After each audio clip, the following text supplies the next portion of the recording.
niya yung ano ng mga kanyang katrabolita. Yung mga bata, kumari, at hindi ko lang yung na manya, ginawa ko ngayon. Dalawa ko yung gusto ng mga kapitlet ako na. Kaya naman, all things, mga mga Golden Jubilee Valentine binigyan ng karamihan niya. Kaya nga, ano ba sa kalam, wala na sa mukhang di proses naluluwa din sa kayo. Ayaw ko lahat din. Ito di ay yung model, ang patimuno ay mga kanya rin. Amos sa kalam, ito ay nagigyan, tapos iwan, gusto sa iwan, kayo sa kayo. ഇതിൻ്റെയൊക്കെ നൂറ്റാണ്ട് കാലത്തെ പറ്റി ചിന്തിക്കുമ്പോൾ ദൈവ പരിപാലനത്തിൻ്റെ സാക്ഷ്യപത്രമായി നമുക്ക് കാണുവാൻ സാധിക്കും. ഇതേപറ്റി നാം ചിന്തിക്കുമ്പോൾ ഇവിടെ സ്വാഗതമൊക്കെ പറഞ്ഞപ്പോൾ ജോലി അന്വേഷിച്ചുകൂടെ വന്നതായിട്ടുള്ള ഒരു കൂട്ടം ആളുകൾ ആരാധനക്കായി ഒത്തുകൂടി ഈ കാലത്ത് നിരവധിയായിരിക്കും ചിന്തയായിരിക്കും. അപ്പോൾ ഇല്ലായ്മയിൽ നിന്നുള്ള തുടക്കം വല്ലായ്മകളിലൂടെയുള്ള വളർച്ച അത്ഭുതകരമായിട്ടുള്ള വികസനം ലഭിച്ച എല്ലാ അനുഗ്രഹങ്ങൾക്കും ദൈവത്തിന് സ്തോത്രം കരയറ്റുന്നതിനുള്ള ഒരു സന്ദർഭമാണ് കഴിയുന്നത്. അതോടൊപ്പം തന്നെ ദൈവം ആഗ്രഹിച്ച രീതിയിൽ ജീവിക്കുവാൻ പ്രവർത്തിക്കുവാൻ സാധിച്ചിട്ടുണ്ടോ എന്ന് നമ്മെ തന്നെ വിലയിരുത്തുന്നതിൽ ഒരു സന്ദർഭം കൂടിയാകുന്നു. വീഴ്ചകൾ പരിഹരിക്കുവാനും അതുപോലെ തന്നെ പുതിയ തീരുമാനങ്ങൾ കൈക്കൊണ്ട് അർത്ഥവത്തായിട്ടുള്ള രീതിയിൽ തുടർന്നുള്ള നാളുകളിൽ ഈ പ്രദേശത്തെ പ്രവർത്തനത്തിനും ഇടയാക്കിയിട്ടുണ്ട്. സഭയെപ്പറ്റിയൊക്കെ നാം ചിന്തിക്കുമ്പോൾ സഭയുടെ പ്രാദേശികമായിട്ടുള്ള ഘടകമാണല്ലോ ഇടവക. ഗ്രീക്ക് ഭാഷയിലുള്ള വേദോത്സവത്തിൽ സഭ എന്നുള്ളതിന് എഫേസിയായിട്ടുള്ള പദമാണ് ഉപയോഗിച്ചിട്ടുള്ളത്. ഈ വാക്കിന്റെ അർത്ഥം വിളിച്ച് വേർതിരിക്കുക എന്നാണ്. ഇപ്പോൾ ആവശ്യം ക്രിസ്തുവിന്റെ നല്ല സാക്ഷികളായി ലോകത്തെ രൂപാന്തരപ്പെടുത്തുവാൻ വിളിച്ച് വേർതിരിക്കപ്പെട്ട സമൂഹമാകുന്നു സഭ.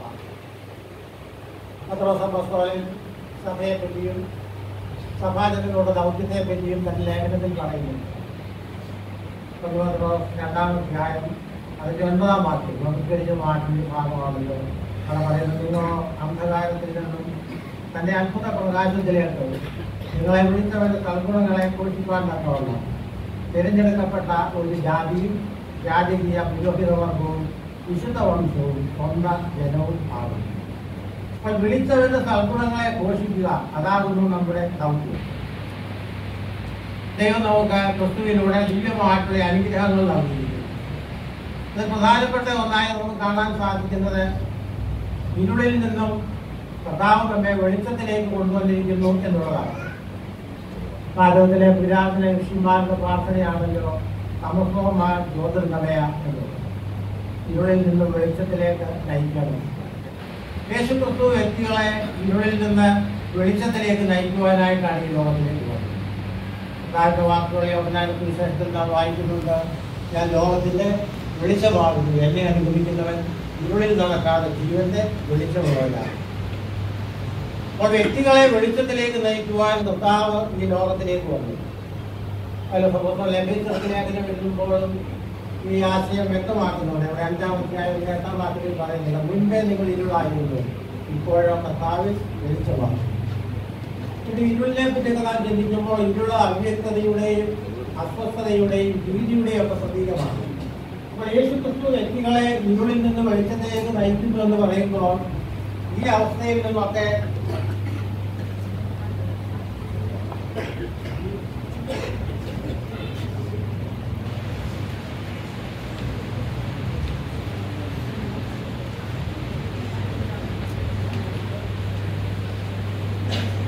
യേശുക്രിസ്തു നമ്മെ ഇരുളിൽ നിന്ന് വെളിച്ചത്തിലേക്ക് നയിക്കുന്നു എന്ന് പറയുമ്പോൾ അവൻ നമ്മെ അവ്യക്തതയിൽ നിന്നും അസ്വസ്ഥതയിൽ നിന്നും ഭീതിയിൽ നിന്നും ഒക്കെ വിടുവിക്കുന്നു.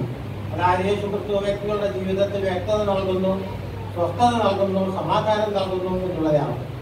അപ്പോൾ ക്രിസ്തുവിലൂടെ ഈ ദിവ്യമായിട്ടുള്ള അനുഗ്രഹങ്ങൾ പ്രാപിച്ച് ഈ അനുഗ്രഹങ്ങൾ മറ്റുള്ളവർക്ക് ലഭിക്കുന്ന രീതിയിൽ ജീവിക്കുവാൻ പ്രവർത്തിക്കുവാൻ ദൈവം നമ്മെ ഓരോ രംഗങ്ങളിൽ ആക്കിയിരിക്കുകയാണ്.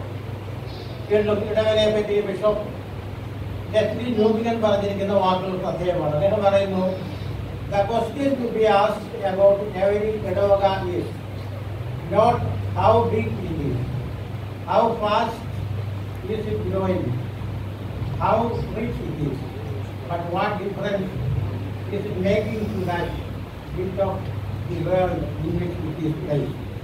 ഇവിടെ അദ്ദേഹം പറയുന്നത് ഈ ഇടവകയായിരിക്കുന്നതുമായിട്ട് രംഗത്ത് അതിന് എന്തുമാത്രം സ്വാധീനം ചെലുത്തുവാൻ സാധിക്കും. അതാണ് പൊതുവെ സംബന്ധിച്ചിടത്തോളം ഏറ്റവും പ്രസക്തമായിട്ടുള്ള സംഗതി. അതായത് പല ഇടങ്ങളെ പറ്റിയൊക്കെ ചിന്തിക്കുമ്പോൾ ഈ കാര്യമായിട്ടുള്ള സ്വാധീനമൊന്നും സമൂഹത്തിൽ ചെലുത്തുവാൻ സാധിക്കുന്നില്ല. ഒന്നിച്ചുവന്ന് കൂടുന്നു, ആരാധിക്കുന്നു, മറ്റ് കർമ്മങ്ങളൊക്കെ നടത്തി പോകുന്നു എന്നുള്ളതാണ്.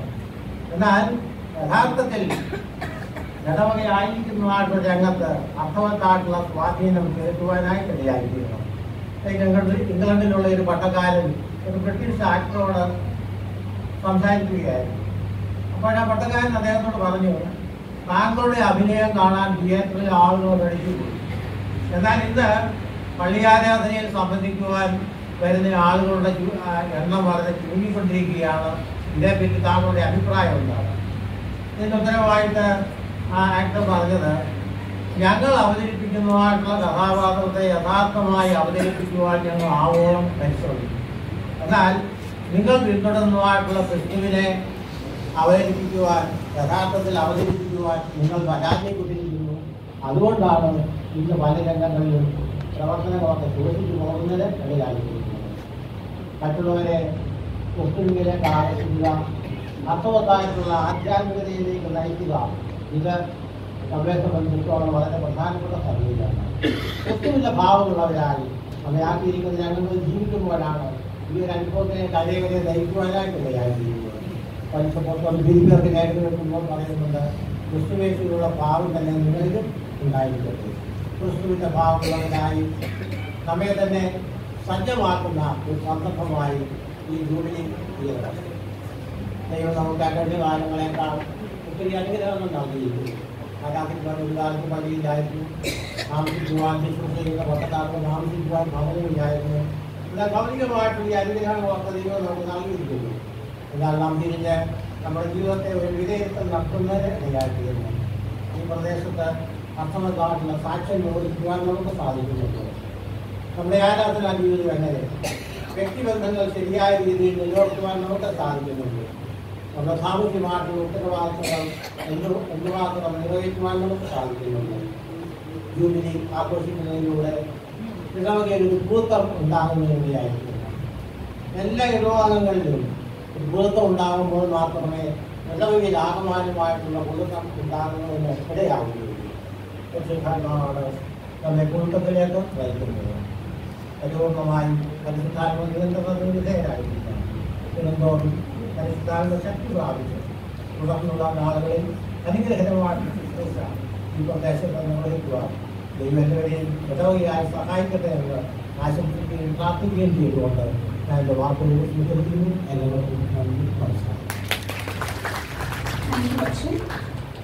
We also have with us one of the very dynamic and progressive politicians of Faridabad, Mr. Vipul Goyal. Mr. Vipul Goyal is an Indian politician and sitting member of Legislative Assembly, representing Faridabad constituency of Haryana Legislative Assembly belonging to Bharatiya Janata Party. He won the Haryana Legislative Assembly election of 2014 for BJP. Mr. Vipul Goyal is the chairman of Navchetna Trust, an NGO which works on social issues like Beti Bachao and Swachh Bharat. Currently, he is serving as the cabinet minister in Haryana government. We welcome you, sir.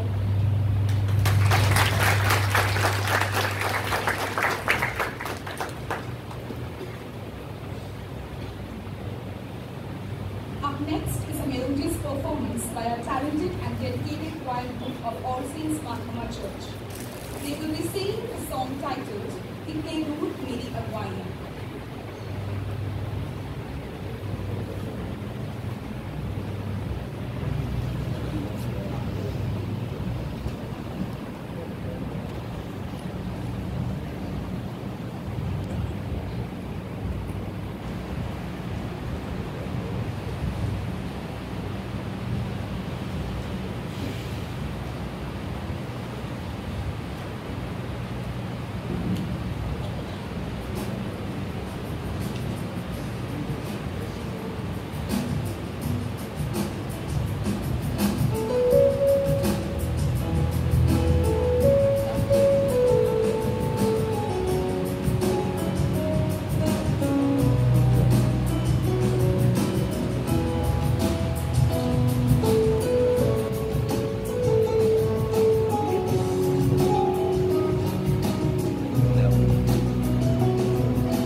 request Honorable Minister Shri Vipul Goyal to kindly come forward and speak few words.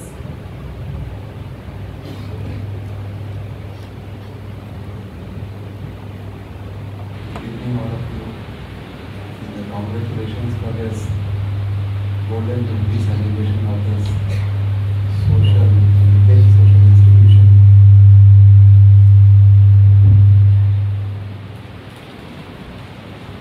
And special thanks to the Father James,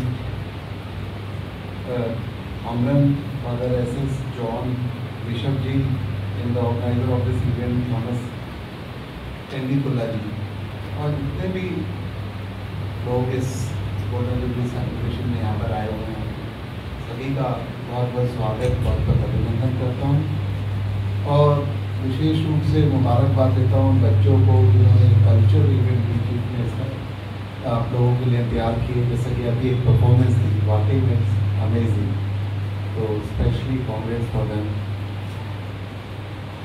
कहते हैं कि ये जो समाज जो institution है मानव निर्माण के लिए, मानव निर्माण जब होता है तो तभी किसी समाज का, किसी शहर का निर्माण होता है, किसी शहर का निर्माण होता है तो किसी प्रदेश का निर्माण होता है, फिर देश का निर्माण। तो इसे ही कहते ना, चाहे किसी भी धर्म में, किसी भी भाषा में पढ़ाया जाए तो इसे ही एक आत्म-मानववाद कहते हैं या व्यक्ति निर्माण का एक कार्य है जिससे कि देश निर्माण होता है। तो चाहे वो कोई मंदिर करे, कोई मस्जिद करे, कोई गुरुद्वारा करे या कोई भी सोशल NGO करे, वाकई में वो कहते ना प्रशंसा की हकदार है कि इस तरीके का काम करे। और 50 साल लंबा अरसा हमारे हरियाणा को बने हुए 51 साल हुए और 50 साल से यहाँ पर ये सेवा कार्य चला रहे, बहुत बड़ी उपलब्धि है। इसके लिए मैं तहे दिल से बहुत बहुत मुबारकबाद जिन जिन लोगों ने इसमें सहयोग किया उन्होंने।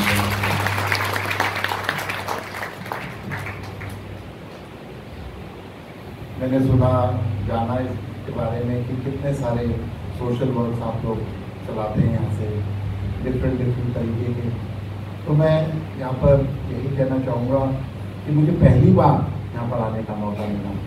ये मेरे विधानसभा क्षेत्र के अंदर ही है, लेकिन किसी कार्यक्रम में किस वजह से मैं नहीं आ पाया। और इतना जब मैंने आज इसके बारे में पढ़ा कि कितना बड़ा इंस्टीट्यूशन और कितना अच्छा काम कर रहा है, तो मुझे लगा कि नहीं, मैं तो ज़रूर जाऊँगा। चाहे मेरे पास आज बहुत व्यस्त कार्यक्रम था, फिर भी मैंने कहा चाहे 10 मिनट के लिए मैं ज़रूर जाऊँगा।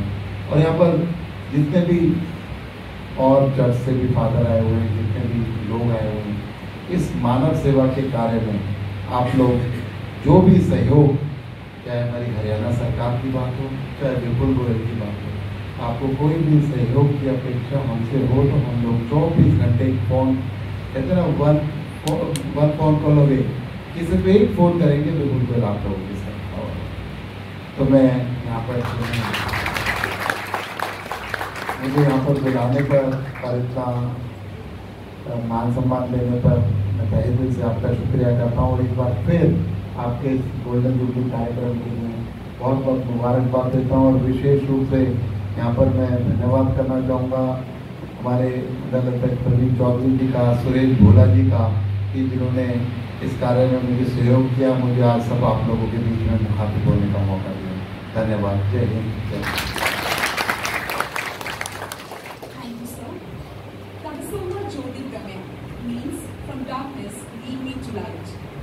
Light is a symbol of darkness and prosperity as it expels darkness surrounding us.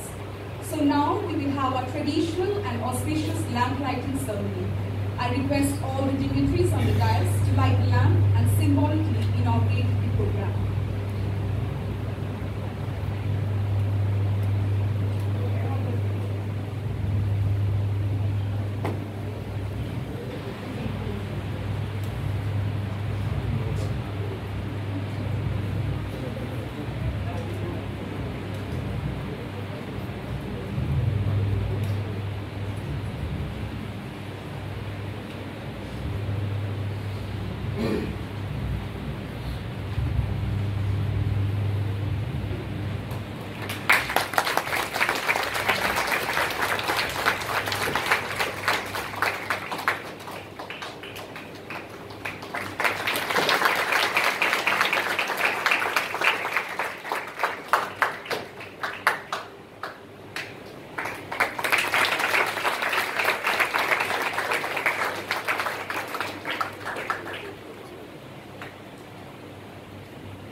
we have the utmost privilege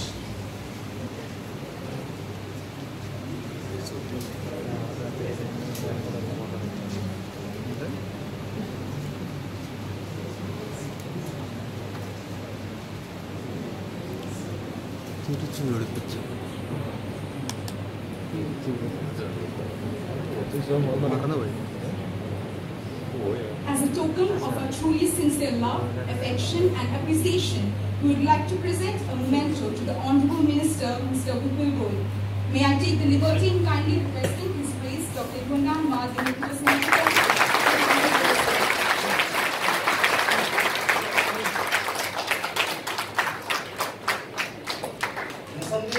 आज हमारे लिए सौभाग्य का दिन है कि हमारे बीच हमारे अपने मंत्री, हमारे अपने चहेते श्री विपुल गोयल जी विराजमान हैं।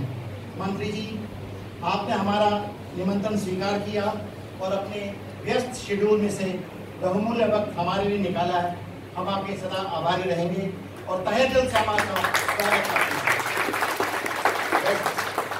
आपका यहाँ मौजूद होना आज इस बात को दर्शाता है कि आप समाज के प्रत्येक वर्ग के साथ किस तरह जुड़े हुए हैं। जैसे कि आपने खुद ही बताया, इस प्रोग्राम में आप इस तरह के प्रोग्राम में आपने पहली बार शिरकत किया है, कि हमारा सौभाग्य है। वैसे तो मंत्री जी आपके क्षेत्र में हम सभी संतुष्ट हैं, लेकिन हम सब की तरफ से एक प्रार्थना है। हम 200 फैमिलीज यहाँ पर हैं, 50 साल से यहाँ वर्शिप कर रहे हैं, और मंत्री जी आज भी हमारे पास अपना एक खुद का गिरजाघर नहीं है। एक रेजिडेंशियल एरिया जहाँ पर हम बैठे हैं, यहाँ कोई बोर्ड नहीं है, चर्च का कोई नाम नहीं है। बिना नाम के, बिना बोर्ड के हम 50 साल से यात्रा कर रहे हैं। आपसे प्रार्थना कर रहे हैं कि आप प्लीज हमारे लिए कुछ करें। मंत्री जी भी सोचेंगे पहली मुलाकात में ये क्या मांगेंगे, और मंत्री जी अपनों से ही मांगा जाता है, तो आप हमारे अपने हैं, तो प्लीज जब भी हम आपके पास आए हमारा ये रिक्वेस्ट लेकर तो प्लीज हमारी मदद करें, ये आपसे प्रार्थना। Thank you very much.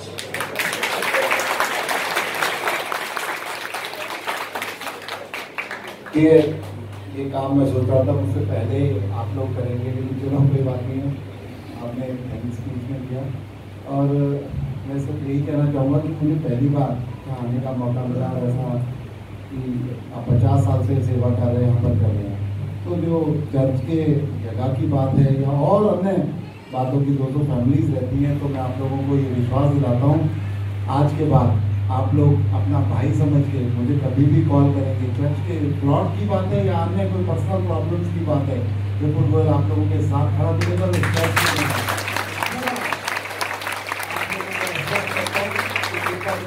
जरूर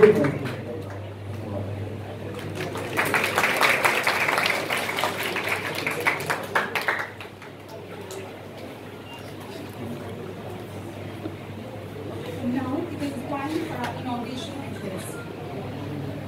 We have the utmost privilege of having His Grace Dr. Yunnan Madhyamik Metropolitan in our midst, who despite having a very tight and busy schedule, very kindly agreed to attend this event. His Grace was born on 18 December 1952 as the son of Palamundal Matthews and Mercy. Home parish is St. Thomas Orthodox Cathedral, Kollam Diocese. After completing the formal education, joined the Orthodox Theological Seminary, Kottayam, secured GST and BD degrees. His Grace took his PhD from Fordham University and MRE from Golden Convo Theological Seminary, America. His Grace is well versed in different languages such as Malayalam, English, Greek, Hebrew, etc. He is elected as the Metropolitan candidate on 17th February at the Malankara Association held at Sastam Kota. He is consecrated as the Metropolitan on 12th May 2010 at Kottayam. His Grace is serving the Delhi Diocese as his Metropolitan Candidate. I now request His Grace Dr. Yunnan Madhyamik Metropolitan to speak few words. കഴിഞ്ഞ 50 വർഷം അത്ഭുതകരമായിട്ട് ഈ ഇടവകയിൽ നയിച്ച ദൈവത്തിൻ്റെ മുമ്പാകെ എൻ്റെ തല വണക്കിക്കൊണ്ടു. ആ ദൈവത്തിൽ അടിയുറച്ച് വിശ്വസിച്ച് ഈ ഇടവകയ്ക്ക് ഇതിൻ്റെ ഭാവി വളർച്ചയ്ക്ക് അടിസ്ഥാനമാക്കി തീർത്ത വൈദികരെയും വിശ്വാസികളുടെയും ത്യാഗത്തിന് മുൻപാകെ ആദരവോട് അംഗീകരിച്ചുകൊണ്ടിരിക്കുന്നു. ഈ സമാപന സമ്മേളനത്തിന്റെ അധ്യക്ഷ പ്രസംഗം ഉദ്ഘാടന പ്രസംഗം നിർവഹിക്കുവാനായിട്ട് പ്രവേശിക്കുകയാണ്.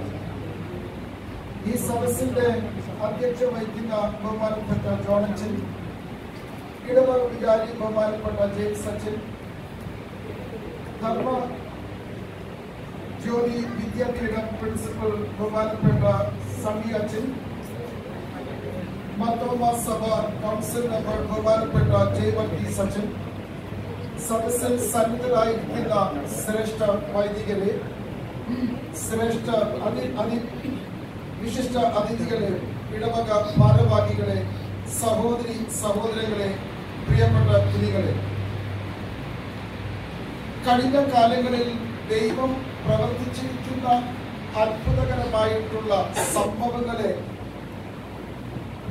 ഒരു ജൂബിലി വർഷം വിചാരിക്കുക, ആലോചിക്കുക, ചിന്തിക്കുക, മനനം ചെയ്യുക എന്നുള്ളതാണല്ലോ പ്രധാനമായിട്ടുള്ള ഉദ്ദേശം. അങ്ങനെയുള്ള ഒരു ചിന്താ വിഷയത്തെ സംബന്ധിച്ചിടത്തോളം, ഒരു അനുഭവത്തെ വിലയിരുത്തുമ്പോൾ 3 കാര്യങ്ങളാണ് നമ്മുടെ മനസ്സിലേക്ക് പ്രവേശിക്കുന്നത്. ബഹുമാനപ്പെട്ട ജോൺ അച്ഛൻ ഇതിനെക്കുറിച്ച് കൂടുതലായിട്ട് വേദപുസ്തക അടിസ്ഥാനത്തിൽ സമർപ്പിക്കുകയുണ്ടായി. അല്പം ചില ചിന്തകൾ അതുമായിട്ട് കൂട്ടിച്ചേർത്തുകൊള്ളട്ടെ.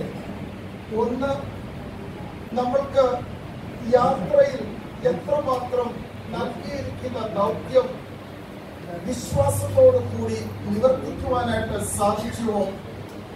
2, ഈ ഇടവകയുടെ അനുഭവങ്ങളെ അടുത്ത തലമുറകൾക്ക് കൈമാറുവാൻ എത്രമാത്രം സാധിച്ചു? 3, ഈ പ്രാദേശികമായിട്ടുള്ള സാഹചര്യത്തിൽ, ഇടവകയുടെ സാഹചര്യത്തിൽ എത്രമാത്രം ദൈവം നൽകിയിരിക്കുന്ന ഒരു സാക്ഷ്യം നിർവഹിക്കാനായിട്ട് സാധിച്ചിട്ടുണ്ടോ എന്നുള്ളതാണ്. 3 കുറിച്ചും ഒന്ന് അല്പം വിശദീകരിക്കുവാൻ തക്കവണ്ണം അല്പം സമയം വിനിയോഗിച്ചുകൊള്ളട്ടെ. 1, ഒരു പ്രത്യേകമായ ക്രിസ്തീയ അനുഭവത്തിന്റെ സാക്ഷികളാണ് നാം എല്ലാവരും.